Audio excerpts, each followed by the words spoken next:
Hello. Hello, Janelle. How are you? I'm good. How are you? Thanks so much for joining me. It's my honor. It's my honor. I love Sorry, I was. I love that you just call me young lady. I was just finishing up a mix, so excuse my Oh yeah. tardiness. I should have told you you take your time. No, no, no. I like to be on. I like to be prompt. I like to be. Time is valuable. People don't know the value of time sometimes, and I don't like to make anybody wait and stuff like that. So I take it very serious. I appreciate that. That's kind of my motto too. Yes. All right, so this is Lara, aka the Sound Sommelier, here with the Breakbeat Lou. Lou, what's your earliest memory of hip hop? See, that. Every time I get asked that is, I I say this. I was hip hop before hip hop had a name, before it had a identity. Mhm. So, it's my life. So I can't. It's my earliest memory as my life. That's the best thing I can say is being Right, hip hop. right. I, Kind of pre hip hop. that, That's just always my first question, so yeah. I had to ask. So you grew up in the Bronx. Yes, Uh, ma'am. what what role did music play in your household? It was huge. My mother, being the woman that she was always playing music, and she came here in 1958. So music was very vital in my life. It was something that it molded my weekends, especially when she would go cleaning. That was what was her main go-to. So I would Mhm. hear from Bill Haley in the comments to to Motown, to the Beatles, to everything, across the board. So it was something that played a vital part of life. Nice. So you started off as a dancer. When did you add DJing to your arsenal? That was 1974 when I started DJing, because I initially started writing graffiti in 72, and then Hmm. hip hop evolved, and well, dancing was always something in my life, but as far as the culture is concerned, Hmm. uh, I became a b-boy in 73, and the b-boy is what led me to DJing, because I saw the power and not the power, but the enjoyment that DJ would give to a dance crowd. And I Hmm. was the one that was always playing music at home, or always the so-called selector to play the records at the one turntable kind of situation. So Hmm. I just naturally gravitated to it, making that an adjustment, as far as becoming a true selector, in 74. And that's when I truly said, nah, this is what I really want to do. Nice. What were the circumstances surrounding your first gig? Your first paid gig, sorry. My first paid gig, not a good one. It was a hooky party in New York. So it was something that, those that know what a hooky party is, it I was didn't know until I started looking into your history. my history. So, it was like, a walkout party, whatever you want to call it. In New York, we call them hooky parties. So Hmm. it was like the holiday time or something like this, around this time of the year in 1978. And I got paid $25 to play from 10 o'clock in the morning to almost 2 o'clock in the afternoon. So this is what I, I did, and with, it was enjoyment for me, because if you look about it, those that were DJing back in the days, you would know you was a crew. You would not allow to DJ right away, even though you were been in DJ, you was always a record carrier. So I carried Hmm. crates in up to 78. So I wasn't allowed to play for a crowd prior to that. Okay, you had to earn your stripes a little bit. Yeah, I drive from you. So this is what I ended up doing. I ended up becoming that kind of a crew member, to say the least. And then from there, I graduated to, of course, to becoming a DJ and getting paid for it. So this 78 was the first year that I became professional. So it was $25 for my first paying gig in 1978, around the holiday. Nice. How did you become part of the Paradise Crew? For Paradise Group, my sister used to go out with one of the members, and again, it was just something that I was around her. She's the one that more or less was the one that carried me into this jam, because she's older by a couple of years, so she was with her boyfriend. She would take me, and we would always have a trouble at the door, but she was like, "No, he's my little brother. We're gonna, and then we will become a spectacle." Because I would, again, being a dancer, and my sister always being a dancer also. We used to dance all the time. Nice. So we will be the ones that will create ciphers, dancing hustle and doing, you know, whatever the dance of the time was, the spank or the freak, whatever it was. Me Hmm. being small, you know, at that time, it was just something that gravitated, you know, or created a cipher circle around us, and that's what became the true, you know, like spectacle of the jams, which what b-boys were at that time, and she, you know, and then her being a part of the love that she loved for music also, and then going out with this gentleman that was part of Paradise Crew. That's when I became a member of the crew. Nice. So I read that soon after you got a job at Crazy Eddie's, an electronics and record store chain where you bought your first digging record. Why did you gravitate towards space funk out of all others? Well, it was that kind of record. See, Space Funk, those who know it, is besides being a beat or breakbeat itself, it's also a record that you could dance to. So B-boys, where, you know, it had that up tempo energy kind of a feel. So me being still a dancer, because I was still, I would say, a B-boy dancer to about 81, 82. So it became a record that, you know, that had all the elements that I loved as far as the culture was concerned. So that being said, also it just, you know, it was the record of the time. It was Mhm. released. Anyone that had it was Bambaataa that was playing it, so I wanted to be within that fold. Right. I think you said that you were like, I heard him play it and I had to find it. Yeah, How correct. did that jumpstart your passion for digging? Well, those are the diggers, you know, music is one thing that's already gravitate to that makes you want to be something, but Mhm. the aspect of having something before someone or having something someone cannot obtain, it becomes a totally different aspect of a high. So that became something that I gravitated to. Again, just being able to have music that others didn't have, and also having the love that I was having because my mother was into it. It became something that was huge. So I most definitely, you know, had like a love for it right off the bat. So knowing that I could have something, and then having the avenues that I had being an employee at Crazy Eddie's, it was just a win-win situation for me. Nice. So you've told the story a couple times, but I just had to ask. So you were able to locate some highly sought after records during that time. What was the method you used to keep other crews from seeing what you were rocking with? Well, if there's two infamous ways. That's the one that this is the, you know, the putting tape over it. The other, Hmm. I actually used to put records in water or bath water kind of a thing, sink them in there so the label totally came off. So we had the label come up, and then I learned something a long time ago from you know, a lot of DJs like Charlie Chase and Kaz and stuff, that we would put records in the wrong jackets, so people would think it's one thing, reality is the other. So that's Mhm. the way we end up, you know, doing what we did. Nice. Could you foresee the impact that the Amen Brother break would have on hip hop and other genres when you introduced it to the masses in 1980? Wow, that's one of those unforeseen, you know, gems that you have in life that you like. How the heck did this happen? Again, I heard it first through Bambaataa, and then but Lenny already had it prior to, because his wife, being a church woman, she knew about the group already, and the group had success. But that record was not one of the success that the group had. So by us being the ones that introduced the record to the fold, it may, again, I didn't had no idea that it would have the impact that it had, you know, to becoming genres, to becoming, you know, the most sought out drums and jungle.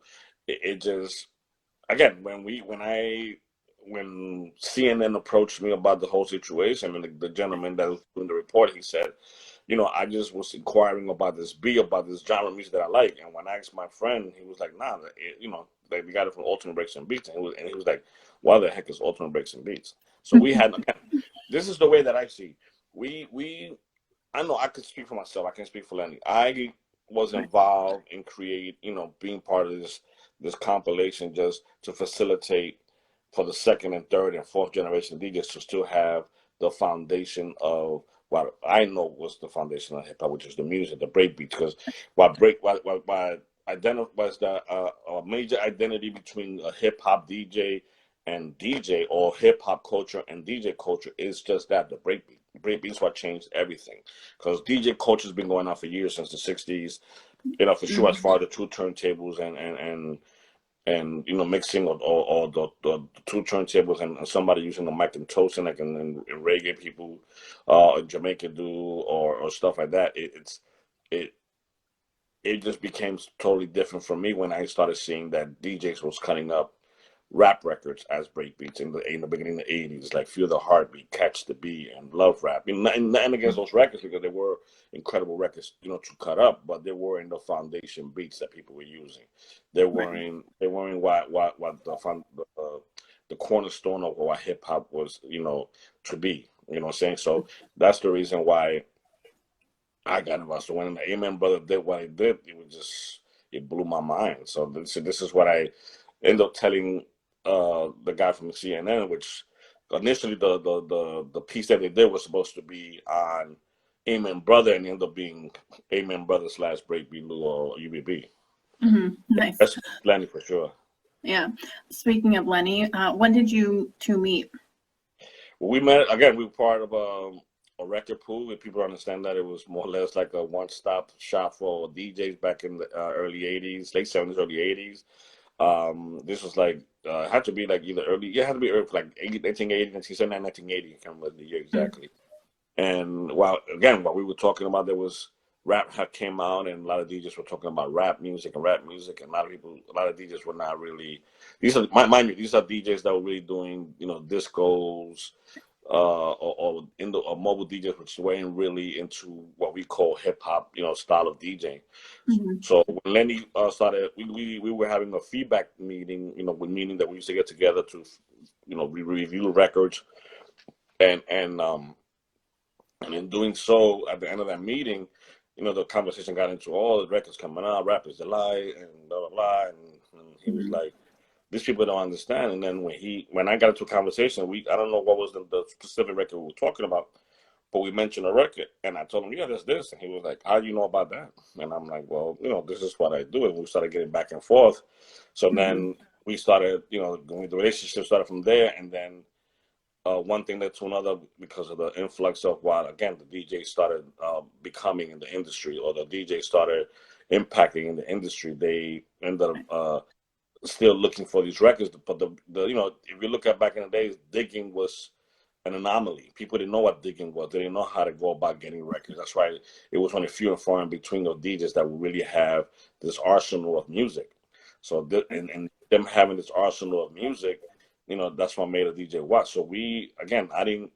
Some people might have said at the beginning they were saying it was cheating or whatever, but I felt, what would hip hop be right now if it wasn't for UBB being involved? Not that we're saying that, floating or whatever, but I'm saying, why would UBB be without the ultimate breaks and beats being part of it? So my thing is, if I again wanted, the love that I have and passion that I have for my culture and my craft, I was like, let's help facilitate these DJs with what I know is the foundation. Because if you look at the first 9 volumes of either the Octopus, the Ultimate Breaks and Beats, right, all foundational beats that you would hear either by Bronx River, or what Flash was playing, or what Herb was playing, they were all foundation beats. Now you can look back in retrospect and you see all those beats are well known beats. You know what I'm saying? We didn't change the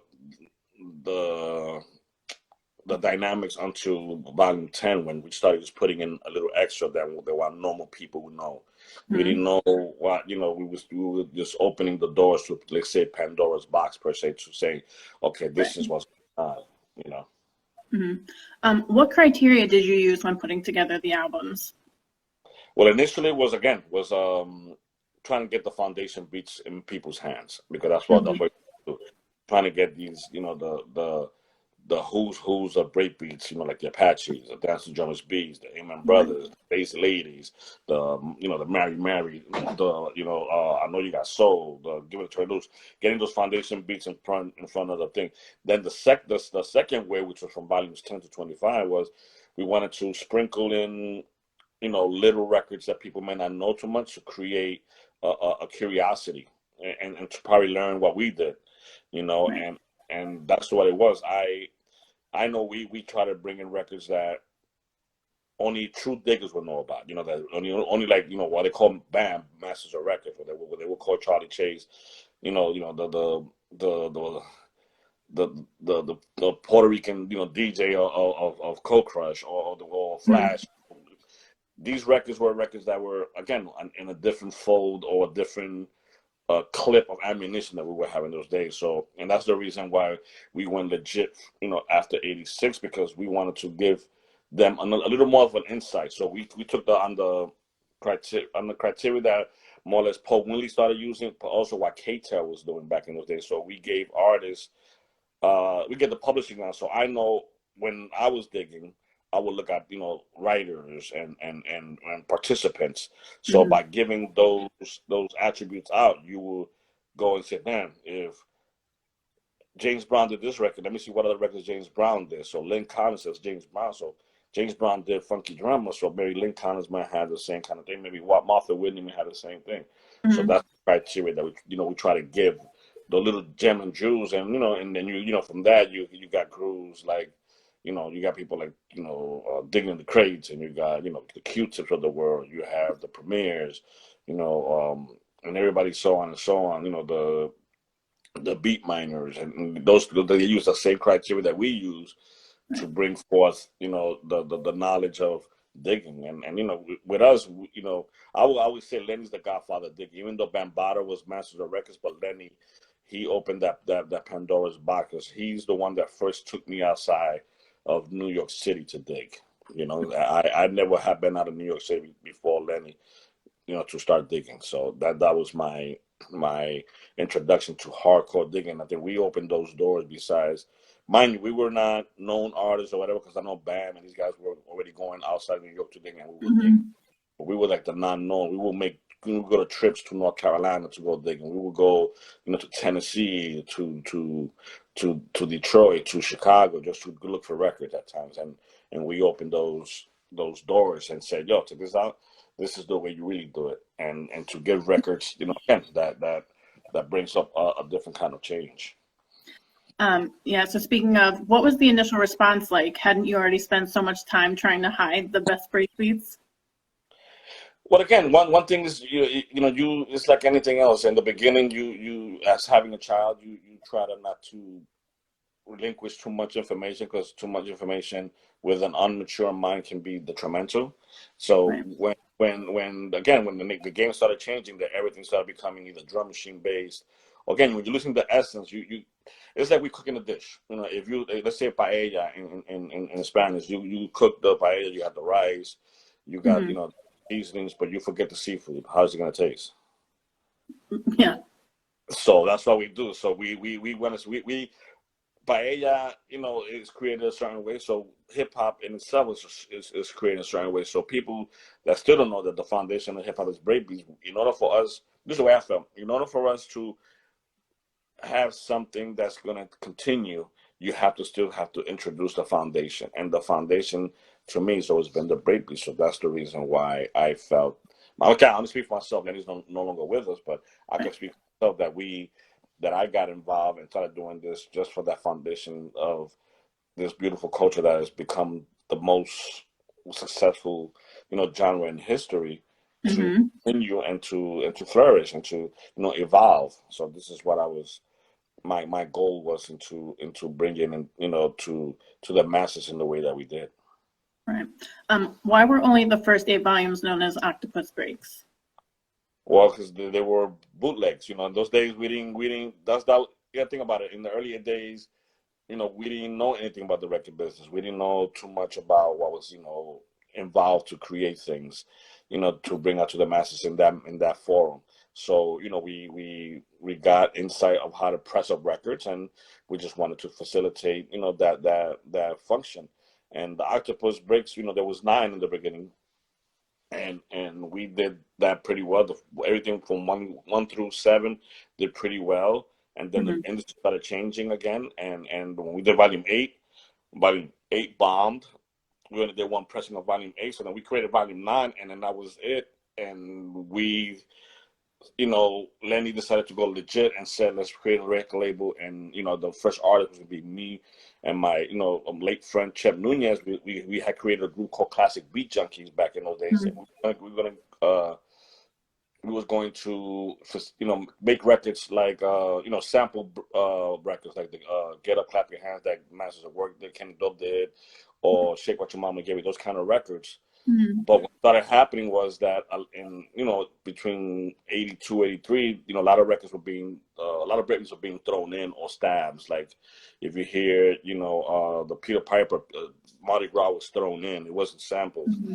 You had, other, they would also use Axis Rose clip in different forms.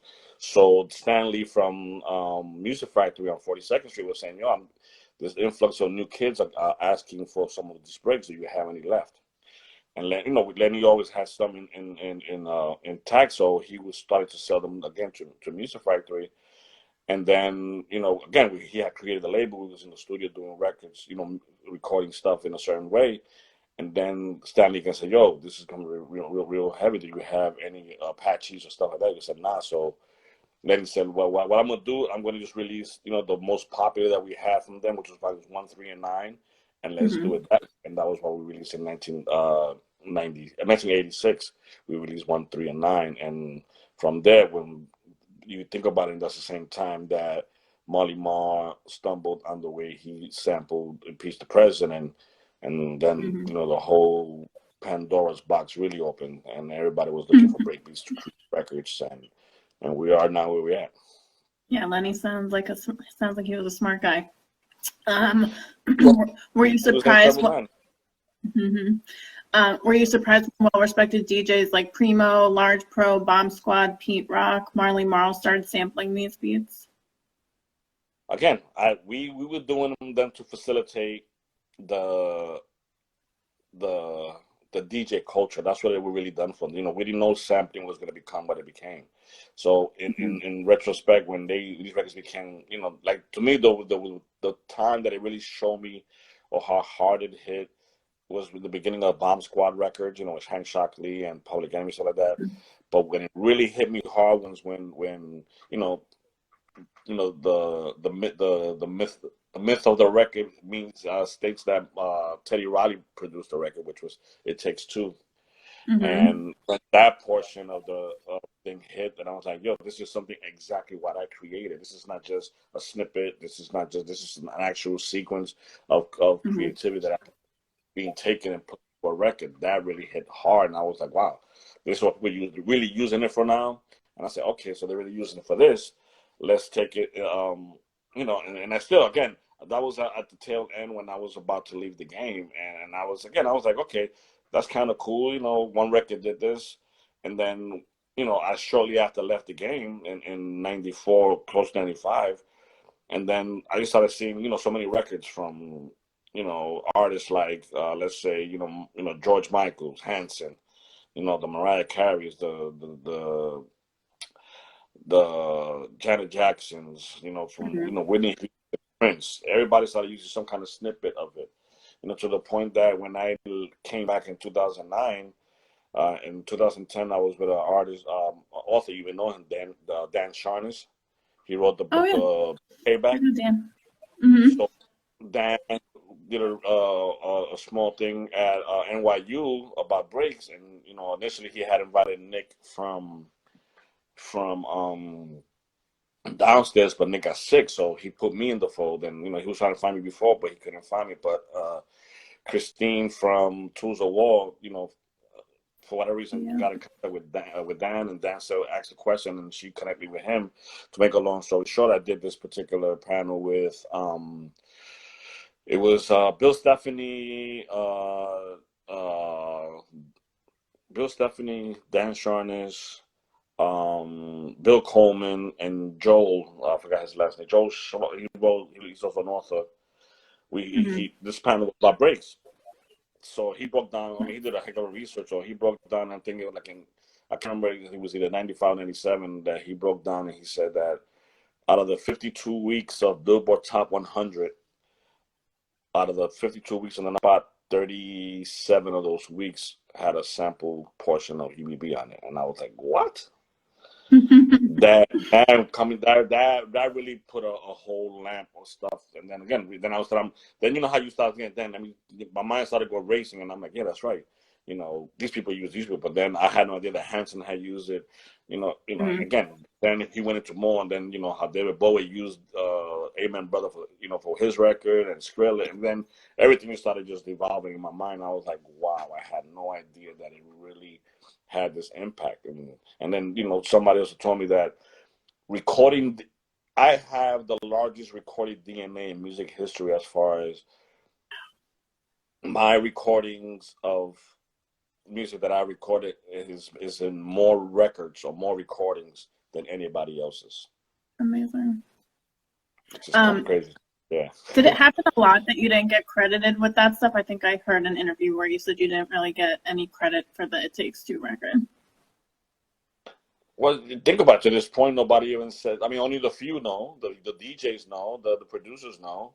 But if you look at it again, if you look at the way production is in this day and age, Mm-hmm. I did all the work. All that was really done to that record was add a drum machine. That's it. Right. In reality, and had the girl singing instead of the actual sample on it. But other than that, Mm-hmm. the beat of the record is a sample loop of something that I created. Right. So it's that record is again. There's a few other records that are like that, but again, I take it as a a flesh wound in a war of of what we do. That's what it becomes. That's nice of you. At what point did friends and fans start referring to you as the genuine article? That's a long story. That's I had an issue one time with someone on Twitter, and whatever. Long story short, they try to name me something else. I said, check this out. As a real, I'm not really confrontational, but when you try to put a limitation to the work that Lenny and I have put in, or to my my love and passion for music or my craft or my culture, and they try to put like a different name. I forgot the name they try to put on me. As a joke, and I was like, nah.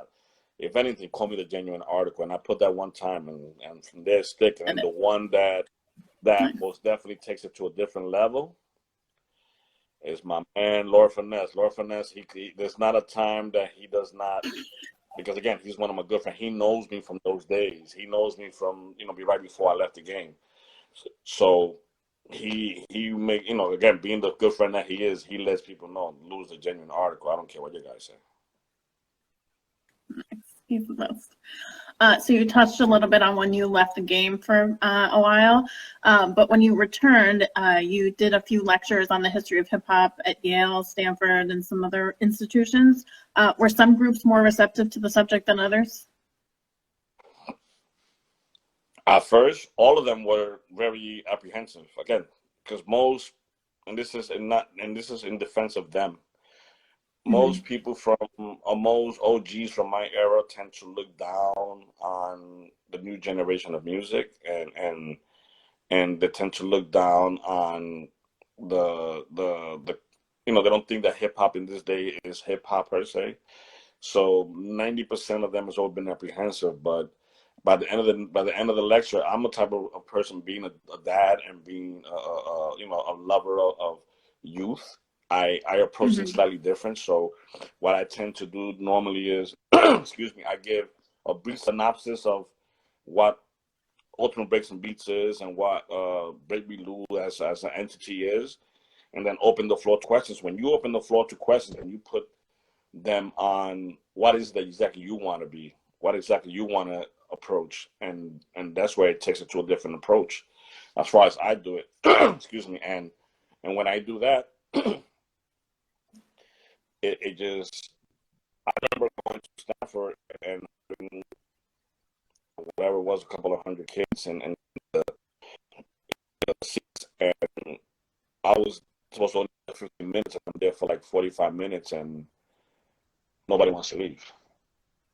And then I go to a community. Right after that, I go to another community in San Jose, a small community college, and there was the same thing. There was about 75, kids, and they were like all me mugging and being defined and everything. Huh. And I'm leaving, and about 45 kids still follow me when I'm leaving outside the building. So you have that, and then you have in Stanford. I mean, in Cornell, the same thing. You have the class was only supposed to last, or the lecture was supposed to like 45 minutes, and here we Mhm. are, a buck 45 in the thing, and nobody wants to leave. I love it. So it's the approach again. It's how you attract more with honey than you do with vinegar. So it's just the way that I try to give my view on what the culture is, my view on what music is, or my view of how to respect those, and lead by example how I want to be respected. So when you give that, and you put the onus on them, and if they are human beings and true human beings without being someone that's malicious or has ill intent, then as a human being you're going to give whatever Mhm. you're getting back. And this is where I take it, and I bring it to a different perspective, and I've been successful, thank God. Yeah, you have. uh, in 2014, you were invited to contribute to the Smithsonian Anthology of Hip Hop and Rap, which is due to ship in 2021. I'm one of the Kickstarter contributors who's waiting patiently for this one. What was that experience like?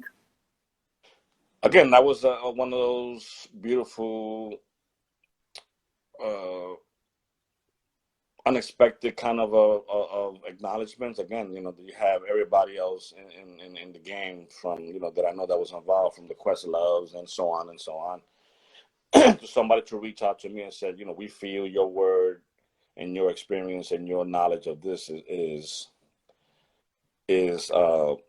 vital enough and needs to be part of this. It was something that I was like, wow, it really took me to a different perspective, and I felt that I think Lenny and I most definitely, if anything, that acknowledgement solidified some of the work that we put in.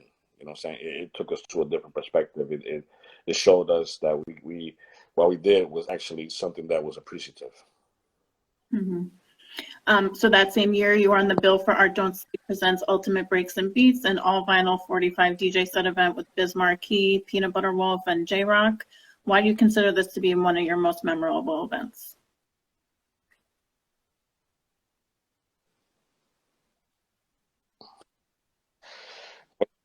Well, you think about it this way, that that lineup in itself, it was.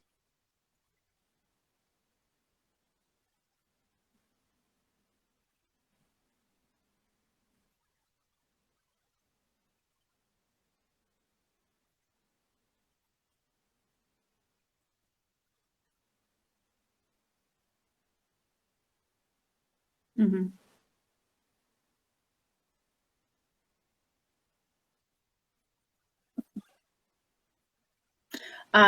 Why is Beggin' by Frankie Valli and the Four Seasons always the record you close your sentence? Oh, sorry. Oh.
having some technical difficulties. Sorry about the wait.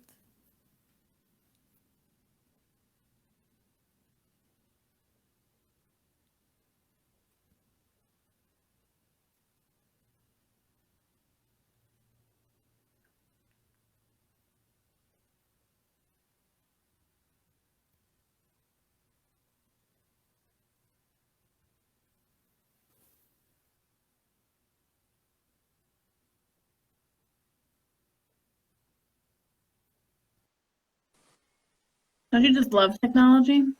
I love it. I love it. So, I was literally just about to tell you that you cut out. so the last question you asked me is about the Peanut Butter Wolf J Yeah, Rap. the 45 DJ set. Mm-hmm.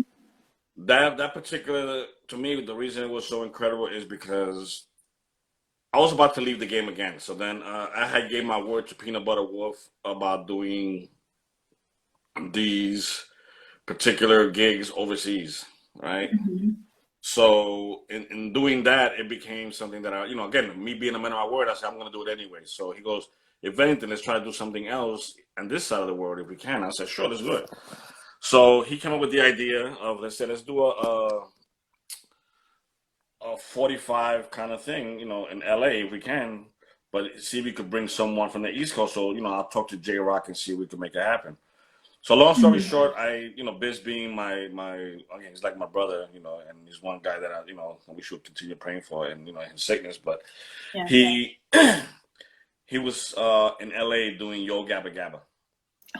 Oh, So we put up a date, and Biz said, "You guys are it's good because I'm gonna be here doing Yo Gabba Gabba. We can do it, make it happen." So it was Art Don't Sleep, Stone's Throw, UBB connection to make this thing happen.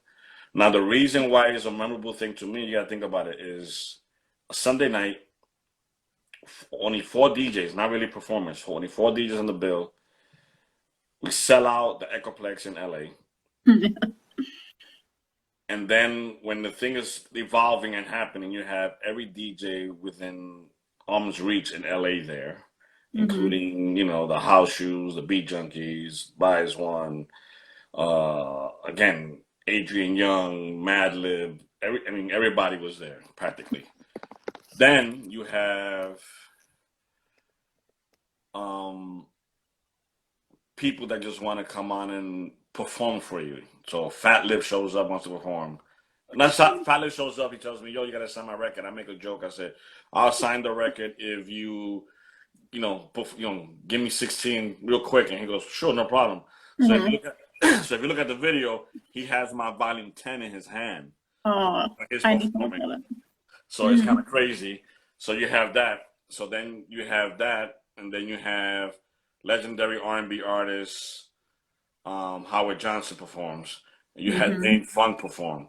So that just in itself is crazy. So you have a packed house of all DJs, sold out on a Sunday night, Monday night still work, school, whatever it is. Mm-hmm. You have all these people in this place, and again, my life changed right then and there. It literally changed dramatically. It was something I never expected to be what it became, and it was something that again to this day it is the exclamation point of my life. Becoming what it is now. So it completely changed for me in the most dramatic way because again I was able to interact with people that I never really knew. I created a bond with the industry that's unbroken. Like right now, we just released a single, and the top place per Spotify that records being streamed at is LA, and LA is like literally almost a second home to me when it comes to the love that I get shown all across this world. As far as music and DJ and stuff like that, LA has always been that place for me. Yeah. I'm sure seeing the impact on the crowd too of your release was a big thing. So why is Beggin' by Frankie Valli and the Four Seasons always the records you close your sets with? Well, it's one of the few records that I can remember from my youth that my mom played on cleaning Saturdays. And the record that I still have, I have the 45, is her actual 45. So it Amazing. holds a special, spot in my heart. It holds a very special, point in my life that changed, I can remember being a kid and listening to music and really gravitating and loving the way music makes you feel. To see my mom, again, my mom was my hero. I wouldn't be the man in this day if it wasn't for my mom. So seeing, the way music made her feel, and the love that she bestowed upon us with the music, and having those particular songs playing in my ear, and begging being one that she always got excited about. Think about it. The group is from the '60s, and and it has the impact that it's to this day. It's still a b-boy record. You can still play it, and still have the influx of what it does. So it became my signature record, to the point that when I went to Cork, Ireland, for the first time, we were supposed to close out at 2 o'clock, and it was still 3:15, and you had 300 people. And when I put that record on, you got people singing the record with you. It brings you to tears. It's just something that has an impact, and there's people that to this day will play the record and tag me on it, or they hear the record and tag me and say, "Lou, take a look at your record," and I'm like, "Wow." Yeah, so it still has a very, very special spot in my heart, and will always continue to be. Nice. Speaking of your time over in Europe, how did the crowds overseas differ from the crowds over here? I think because we are spoiled, and I say that with all due respect to us Americans, and to all the Mm-hmm. New York people, and we are so spoiled because we've had all of this in our lives, Mm-hmm. so early, or even from the beginning, that we have a different way that we approach, or we like music.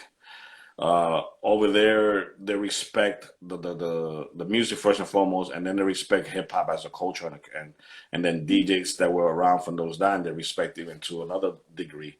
So when I went there for the first time, it took me by surprise on the reception that I had. Again, I had no people people knew who I was. And I gotta thank that to I gotta be thankful to that, to again, to my two brothers, Eddie B. Swift and Kenny Dorr, because they were the ones that opened that door for me to have how you call it, opportunity to show a face to the name that people respected, and I feel genuinely loved now, that it made me become this entity, which I still to this day I bug out about it, how as easily someone feels that I have this grand importance of contribution. I just, again, I tell people all the time, I'm just a kid from the Bronx that loves music and loves my craft. You know what I'm saying? And to be appreciative, and appreciated in that way, or be to uh, uh, looked upon, and be put on sometimes on a pedestal, out of respect, and not I'm saying out of vanity, but out of respect, and to have the love that I get, especially in every, especially overseas. Overseas, not that I don't get in the States, but overseas is a little different. The way they give it to you it's a totally different type of hug, if to put it in a physical way, and it's just incredible to me. And to this day, going out on my own as a DJ, or going out with souls, it's totally different. And most DJs I've interviewed say the same thing. In 2016, you were a guest on Chairman Mao's Across 135th Street, 135th Street podcast to celebrate the 30th anniversary of Ultimate Breaks and Beats. When you look back on the last 30 plus years, what, if anything, has changed about your connection with UBB?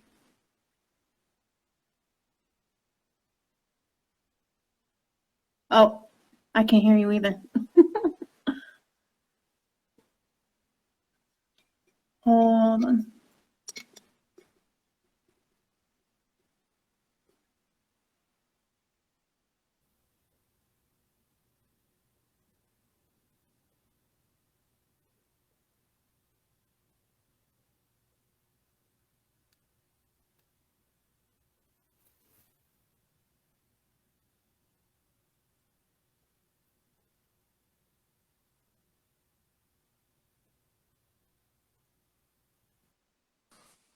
The interwebs just don't like us tonight. I know. So where were we again? Sorry. So I said in 2016, you were a guest on Chairman Mao's Across 135th Street podcast to celebrate the 30th anniversary of UBB. When you look back on the last 30 plus years, what, if anything, has changed about your connection with the series? Wow. Again, what it is not it being the internet and everything being something that's visible. It just you, actually somebody seeing a face to the to the contribution and to the entity of Street Beat or Ultimate Breaks and Beats, Mhm. to feel again, to feel these hugs and to feel this love from people, to feel this admiration and appreciative, hearts of everybody from just new fans to that they didn't know who I was, to old contributors, like producers and DJs, to actually give you some type of accolades or love, or to show you a different approach of thankfulness for what you have done. It's surreal to me. Like, to me, to this day, I can't really grasp up around it and see, like, why. I'm not saying why me, but how is it that I got to this position? You know what I'm Right. saying? Or how is it that something that I felt, it was just something that I was a part of, that was just to give a light to new DJs as a tool, became this whole, what people call the Bible of Right. hip hop per se. Mhm. In a past interview, you shared the quote by Still Johnson: "As much as people may hate sampling, I love sampling because sampling bought me my house, sampling gave me new life to a new generation, and sampling kept my legacy alive." So why, in your opinion, are so many DJs and producers moving away from sample-based hip hop these days? It's again, which is sad. It comes to the financial aspect. Sometimes you think about it this way, and it's twofold. I don't think it's wrong that we sample something that the person that created the original should get paid, but I don't think in certain aspects that if you use, let's say, a portion of the records, that you get full publishing.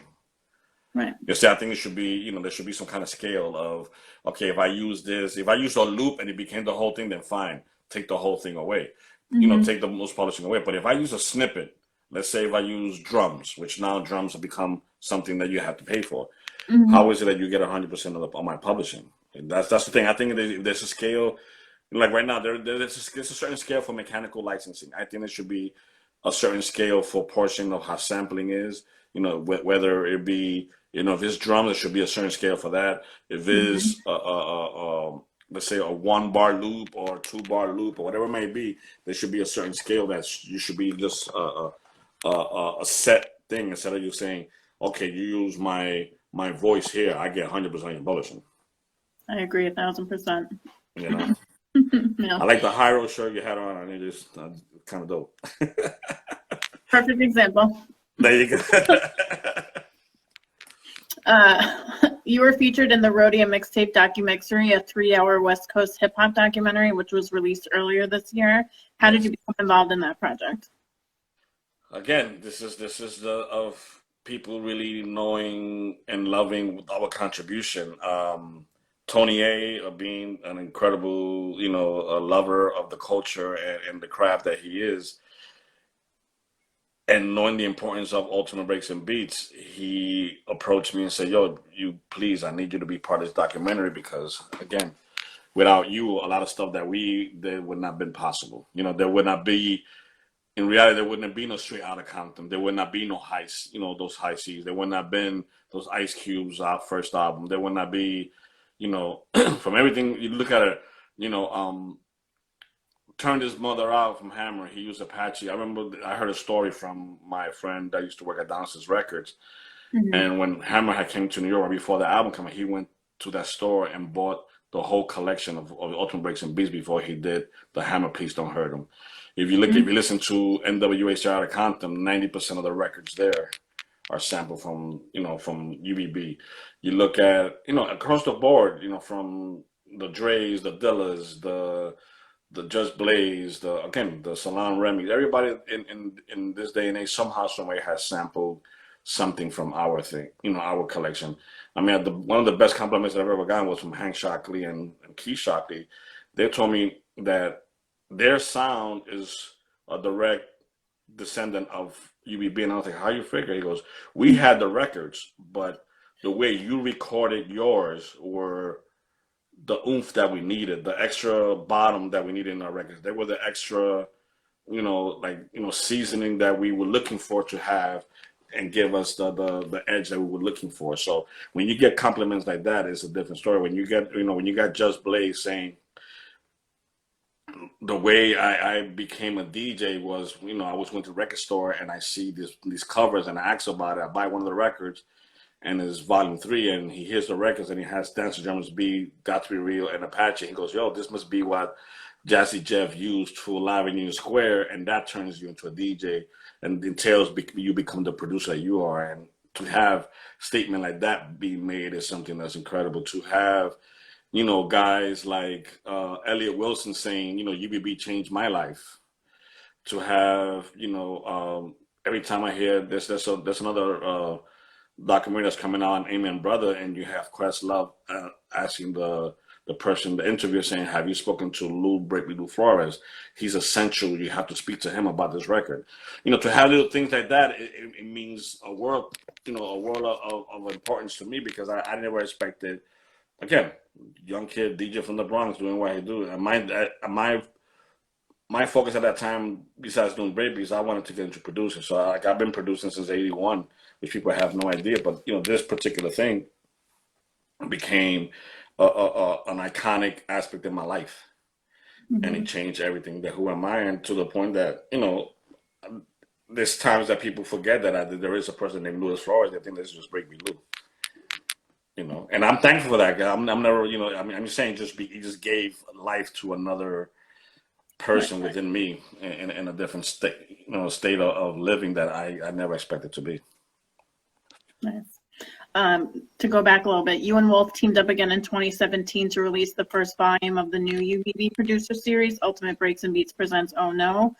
Why was he the first, and is it true we can expect volume 2 next year? Oof. Why not him? Oh no! No, say Oh no is one of those jewels that we have in this game as a producer that people have no freaking idea what's going on. Next year, believe it or not, the person that is featuring is myself. So the first single is coming out in January, and it features MC by the name of Vali Contra, a young lady by the name of Kia Liani as Vali, Kia Liani as the rappers, and this other young lady by the name of Ms. Nera out of Austin, and she's singing on it, and it's a production done by me, co-produced by Vali. So that's the first single. So what I'm trying to do next year, before the album is released, if I do the album physically, because everything is different this day, I'm releasing a single a year. A single a month of this particular project, and then hopefully have like a total package of it, in a different flavor or different sound by December of next year. As Christmas seems going to be something that's hopefully a nice little package that goes along with it. Love it. So you headlined the Soul Summit 10th anniversary dance party in Chicago at the start of 2020. Have you been missing the vibe of a live show can bring, or has 2020 been a year where you've enjoyed the excuse to stay home and create? Those that see me DJing for them, that have honored me with being in their presence for DJing, they know how much I enjoy playing for a crowd. Like I said, I can usually get booked for an hour, and by the time I'm looking, I'm an hour, 45 minutes, 2 hours deep into the thing. The floor dancing is what drives me. I have a motto that is like, I want to leave people with 3 things. And that's wet clothes, sore feet, and a hole. When I do that, I genuinely, I love playing for a crowd, because that's what gives me the inspiration to create. I don't mind producing. I love producing, and I create. This.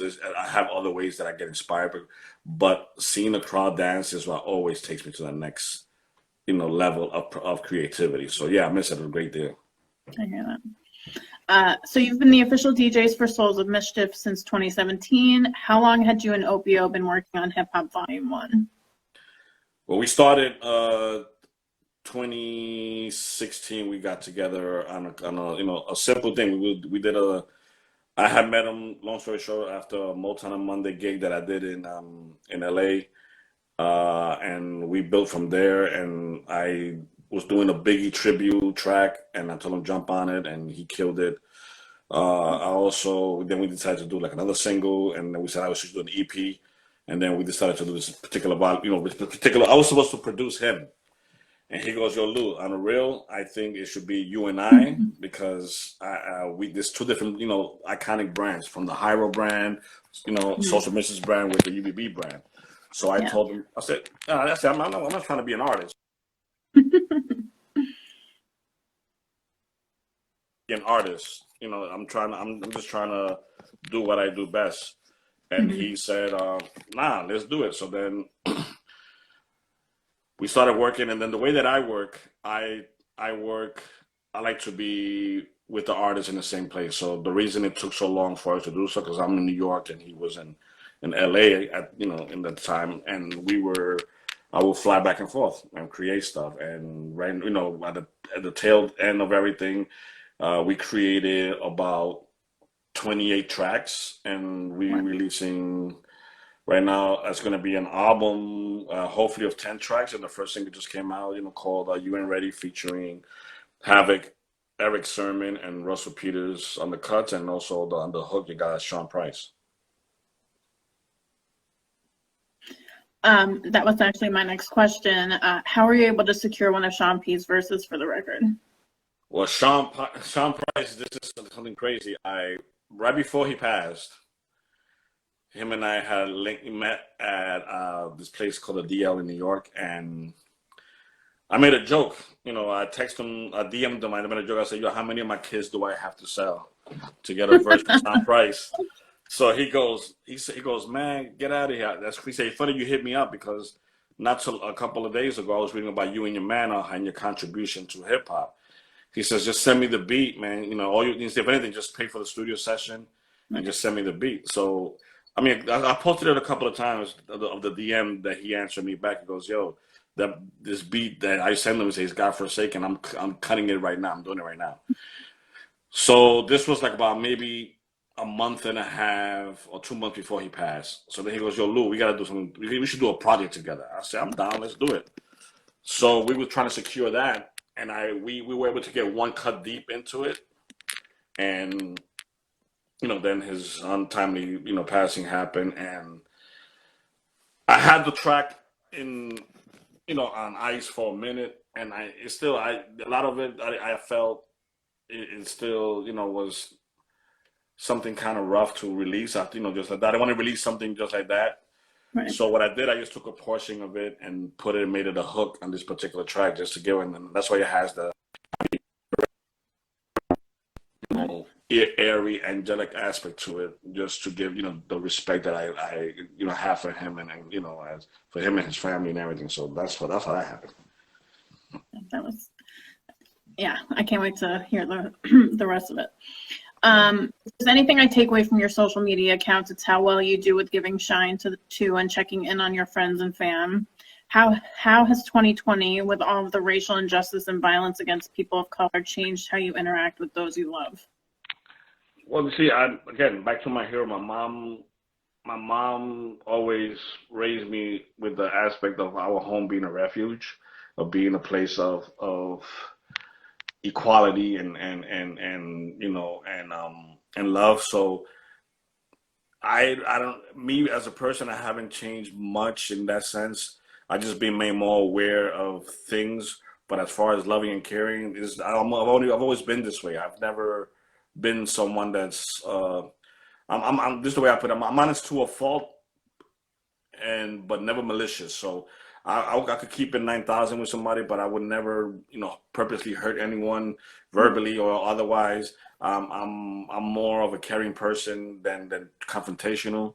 So I try to always look at the fullness of my cup, to say the least. If I have this much liquid in my cup, then that's what I'm looking at. Forget about the emptiness of it. So, but on the injustice part, which is kind of crazy, the George Floyd really hit home for me, because the first time I went to Minnesota in this current day and age, for me, I was doing a play there, and one of the clubs that I was spinning, George Floyd was the bouncer.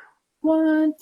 So again, that was a little too close for me for comfort. You know what I'm saying? And seeing that this person that I saw just a couple of years ago is the center of Mm-hmm. of the world right now, you know, and not in a wrong kind of a way, but I I I feel for his family because again, a life shouldn't be taken in that way. And I know growing up in my and again, growing up being a minority, I can't even name how many times I've been stopped. I can't name how many times I've been approached in a negative way from me simply doing nothing. But Mm-hmm. that's just you get used to that and you adjust to that and you try to just live through it because unless the masses decide to change or unless we become one as a people, and I mean everybody one as a people and think about things in an equal kind of a way, then you could forget about change ever happening in the way we need to. Because it takes how to say it takes a village. It takes more than a village for us to change exactly what we have now. It's a true love for like right now I don't know what it is to hate someone just to hate someone because they look different than me. I've never been that way. My neighborhood, people don't understand hip hop as a whole, and I might get flack for this, but there in my neighborhood, and I'm literally less than a mile away from where Herc was, blessed to create the culture that we love in. I had everything from Jewish, Chinese, Dominican, Puerto Rican, Jamaican.